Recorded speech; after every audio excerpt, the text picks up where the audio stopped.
জহা চাউলৰ পোলাও বনালোঁ আজি কাবুলি বুটেৰে সৈতে কণীও ইয়াত ফ্ৰাই কৰি দি দিছোঁ ভিডিঅ'টো সম্পূৰ্ণভাৱে আৰু স্কিপ নকৰাকৈ চাব কেনেকৈ বনালোঁ আৰু মই কি পদ্ধতিত বনালোঁ দেৰি নকৰি ভিডিঅ'টোৰ মাজলৈ লৈ যাওঁ আপোনালোকক hello' guys welcome to my YouTube channel Kamala Azmi blog কি খবৰ আপোনালোকৰ নিশ্চয় ভাল আমিও ভাল আছোঁ আপোনালোকৰ আশীৰ্বাদত এটা ৰেচিপিৰ ভিডিঅ' লৈ আহিছোঁ আপোনালোকৰ মাজলৈ চাওক আজি কি ৰেচিপি দেখুৱাম আজি আকৌ এটা পোলাও ৰেচিপি লৈ আহিছোঁ ইয়াৰ কাৰণে লৈ লৈছোঁ 500 গ্ৰাম বেংগল জহা চাউল সৰু সৰু তাৰপিছত কাবুলি বুট লৈ লৈছোঁ এনেদৰে ৰাতি তিয়াই থৈ দিছিলোঁ আৰু ইয়াৰ পিঁয়াজ কাটি লৈছোঁ চাৰিকো ভিডিঅ'টো সম্পূৰ্ণভাৱে আৰু স্কিপ নকৰাকৈ ৰিফাইন তেল গৰম হ'বলৈ দি দিছোঁ তাৰপিছত তেজপাত কেইখিলাও ইয়াত দি দিছোঁ ইয়াত লং ইলাচি আৰু দালচেনি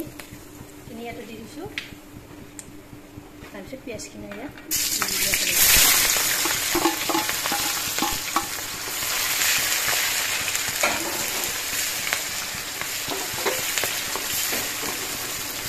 পিঁয়াজখিনি ৰং চঙুৱা হ'বলৈ দিম তেতিয়ালৈকে পিঁয়াজৰ কালাৰটো ব্ৰাউন নহয় তেতিয়ালৈকে এনেদৰে ভাজি ইয়াতে চেনি দিলোঁ এচামুচ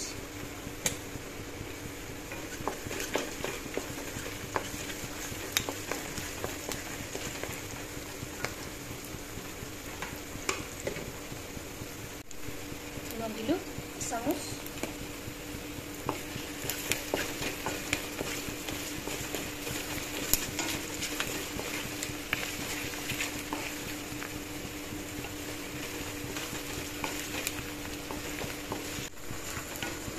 পিঁয়াজখিনি ৰং চঙুৱা হৈছে এতিয়া ইয়াত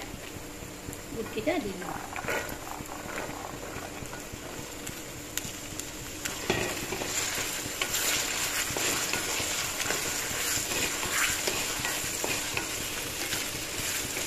বুটকেইটাও এনেদৰে সেই তেলত ভাজি লওঁ প্ৰায় 10-15 মিনিটমান সময়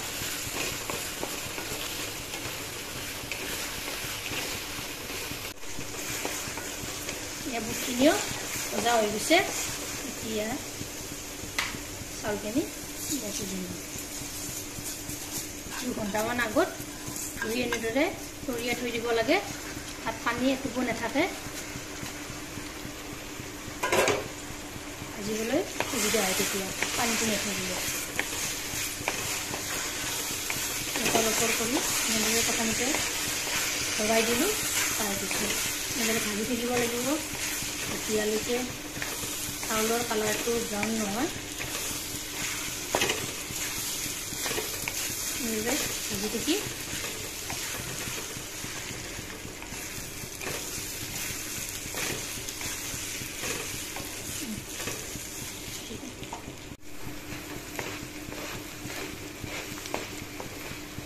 এনেদৰে বহুত সময় ভাজিব লাগিব ৰং চঙুৱা হ'ব লাগিব ভাজোতে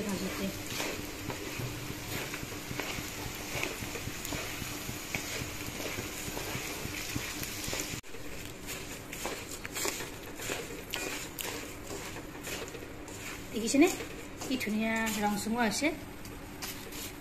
চাউলখিনিও কি ধুনীয়াকৈ সিজিছে এতিয়া পানী দিম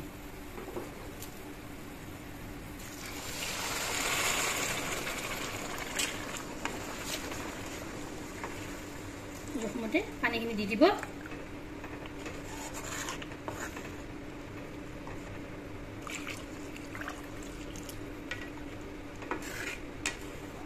এইখিনি এতিয়া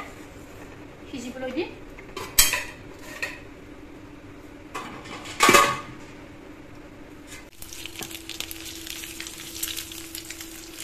ঢাকনিখন গুচাই দিলোঁ চাওক কি ধুনীয়া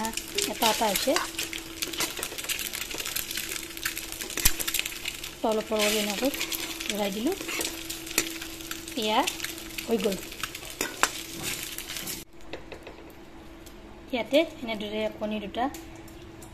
বইল কৰি ফ্ৰাই কৰি দিলোঁ খাবলৈ সোৱাদ লাগে এইটো অপশ্যনেল হয় নিদিলেও কথা নাই তথাপিও দিলে খাবলৈ সোৱাদ লাগে এতিয়া ইয়াত মই সাৰ্ভ কৰি ললোঁ পলহ লৈ দিছোঁ তাৰপিছত পিঁয়াজ লৈছোঁ 3 পিচ কাটি তাৰপিছত নেমু লৈছোঁ কণী